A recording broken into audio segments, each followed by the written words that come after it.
王根嘅用梅三部曲，所有嘅描写，主角讲汉字嘅成长嘅过程，还有亲人、好朋友也着嘅内容。王根记写嘅客家五姓，除了吃苦耐劳，还有对朋友细心细意、勇敢、坚强，也着特质。对人生没有同道嘅想法，王根对五姓没有同道心理层面嘅描写。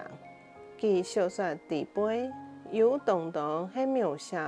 五姓成群度嘅話，還有智慧嘅表現，還有五姓當勇敢去前嘅人生嘅勇氣，留希望。